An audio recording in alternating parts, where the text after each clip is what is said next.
ನಾವೆಲ್ಲ ಇಂದು ಚುಂಚಶ್ರೀ ಪ್ರಶಸ್ತಿ ಪ್ರದಾನ ಸಮಾರಂಭ 2024ರ ಪವಿತ್ರ ಕಾರ್ಯಕ್ರಮಕ್ಕೆ ಸಾಕ್ಷಿಯಾಗಿದ್ದೇವೆ. ಮಾಡುವಂತಹ ಯೋಜನೆಯಲ್ಲಿ ಆದಿಚುಂಚನಗಿರಿ ಮಹಾಸಂಸ್ಥಾನ ಮಠ ಪೂಜ್ಯರಿದ್ದಾರೆ. ಹಾಗಾಗಿ ಇವತ್ತು ಆದಿಚುಂಚನಗಿರಿ ಮಹಾಸಂಸ್ಥಾನ ಮಠದ 50 ವರ್ಷ ಪೂಜ್ಯರು ಪಟ್ಟಾಭಿಷಿಕ್ತರಾಗಿ 50 ವರ್ಷದ ಸಂಭ್ರಮದ ಈ ಸಂದರ್ಭದಲ್ಲಿ ಪೂಜ್ಯರು ಪಟ್ಟಾಭಿಷಿಕ್ತರಾಗಿ 5 ವರ್ಷದಲ್ಲಿ ಒಂದು ಯೋಚನೆ ಚಿಂತನೆ ಮಾಡಿದರು.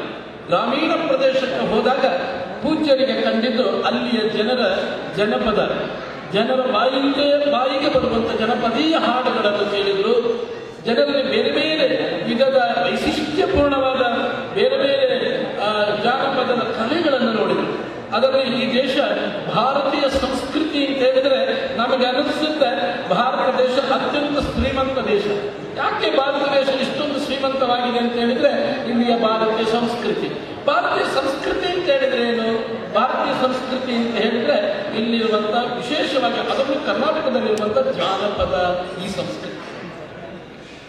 ಹಾಗಾಗಿ ಈ ಜಾನಪದದ ಕಲೆ ಇದಲ್ಲ, ಇದನ್ನು ಬೆಳೆಸಬೇಕು ಅಂತ ಹೇಳುವಂತ ಉದ್ದೇಶದಿಂದ ಪರಮ ಪೂಜ್ಯರು ಇದನ್ನು ಪ್ರಾರಂಭ ಮಾಡಿ 45 ವರ್ಷಗಳು ಇವಾಗ ತುಂಬುತ್ತಾ ಇದೆ.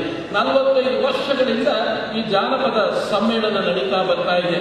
ಈ ಜಾನಪದ ಈ ನಾಡಿನ ಸೊಗಡು, ಈ ಮಣ್ಣಿನ ಸೊಗಡು ಹಾಡ್ತಾರೆ. 2 ದಿವಸ 3 ದಿವಸ ಶಾಲೆಯ ಮೆಟ್ಟಿಲನ್ನು ಹತ್ತದೇ ಇರುವಂತಹ ಎಲ್ಲೋ ಇರುವಂತಹ ಕುಂಟದಲ್ಲಿರುವಂತಹ ಚುಕ್ರಿ ಬೊಮ್ಮನಗೌಡ ಎಂಬ ಒಬ್ಬ ತಾಯಿ ಅಹರ್ನಿಶ ಬಿಡದೆಯೇ ಹಾಡುವಂತಹ ಒಂದು ಹಾಡನ್ನು